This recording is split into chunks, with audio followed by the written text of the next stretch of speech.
Today we are reading Jarilo, God of Spring and War, the story and expert analyses of a traditional legend from the northern region of Nikatha.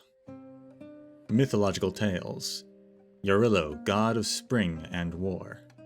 Perun, the god of thunder and lightning, and the one ranked highest in the pantheon, is fashioned with a beard made of bronze and armed with a shield and an axe which he uses to slay sinners and evil spirits. He hurls his axe at his enemies and summons bolts of lightning before it returns to his hand. Perun exterminates demons that scourge across the skies with fiery arrows from his war chariot, what later became known as Thunder and Lightning to the world. Velis, a sworn enemy of Perun and previously also the god of war, now oversees the land, water, forest, and the underworld. Velis takes a half-human and half-snake form with horns of a bull on his head, a thick coat of fur, and a long beard. He herds cattle in the land of death while controlling wealth, rewards, music, and the night. He is an expert in magic and trickery. Pursuing Velis across the earth, the enraged Perun cares not for the things that Velis shapeshifts to hide behind and strikes them down with indifference, even the humans.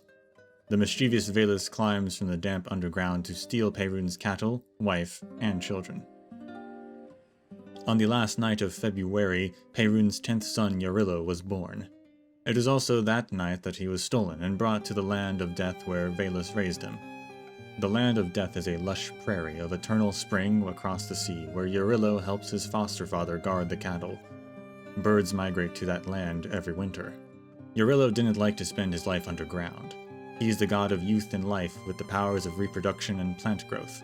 At the end of winter, Jarilo would return to Earth and use the full extent of his powers as the god of springtime and war to drive the cold and darkness away. This process was difficult but necessary to bring about spring to the world. Jarilo was first noticed and welcomed by the goddess of nature and death, Morana, who is Perun's daughter and Jarilo's sister. The two quickly fell in love and celebrated their wedding in the summer. The sacred unification of Jarilo and Morana symbolized a promise of fertility and lush vegetation. It also meant a temporary peace between Perun and Velis, and the late summer harvest would be successful and bountiful. However, Jarilo was not a faithful husband. In retaliation for his disloyalty, Morana killed Jarilo and used his corpse to build a new home. Without her husband, Morana gradually became a depressed old witch.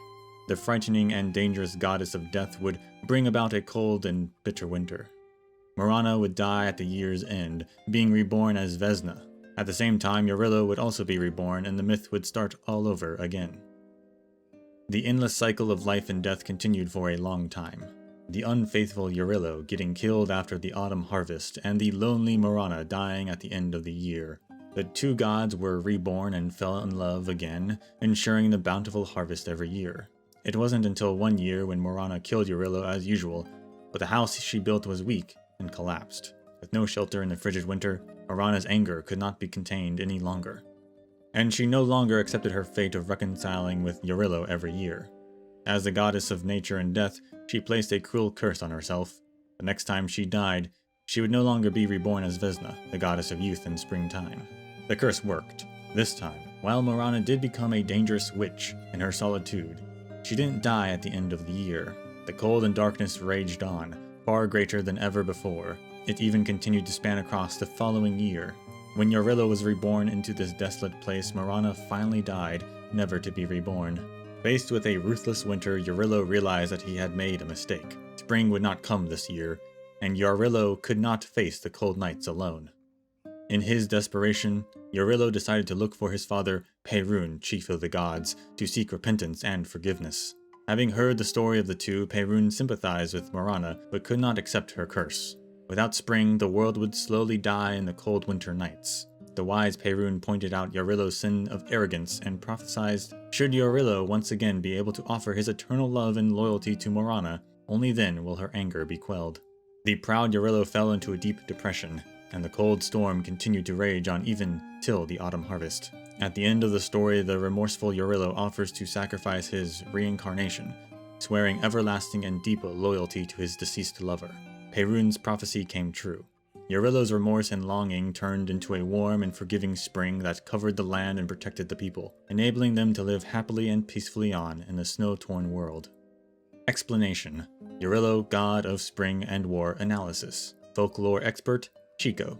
One of the earliest historical references to the god is in the biography of a diplomat from the Seiya kingdom, about 1,800 years before the Eternal Freeze. On his expedition, he came across a tribe who happened to be celebrating the god of war, Yarroway.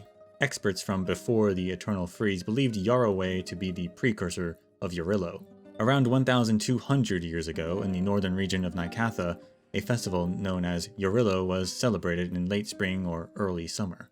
Groups of villagers would walk along the countryside, symbolizing the return of the god back into this world. His return meant fertility and vegetation. Experts from before the Eternal Freeze found traces of religious rituals in honor of this god. The death of a god was seen as a ritualistic sacrifice, and carries heavy symbolic meaning. Similar metaphors can be found in other mythologies. The bodies of dead gods creating the world, with blood turning into rivers, bones turning into mountains, hair turning into forests, and so on. With the emergence of the Eternal Freeze, the world of the gods gradually began to weaken, until eventually, the house built from Eurylo's corpse could no longer support human life and collapsed, just like it did in the myth. It is clear the myth's ending was influenced by the Eternal Freeze and the new religions. Before the Eternal Freeze, Eurylo was the typical birth, death, rebirth god of nature whose mythological cycle was the same as that of crops in the northern region of Nycatha, from sowing to growing to harvesting, viewed as crop destruction. However, after the Eternal Freeze, the seasonal cycle was broken, replaced by Belobog's unique climate. In the myth, this climate change is explained by the household affairs between the gods. It's worth mentioning that in the story, Eurylo goes on a journey from an unfaithful bum to a loyal husband. By the end of the story, he sought redemption from Perun, paying a heavy price for his indiscretions.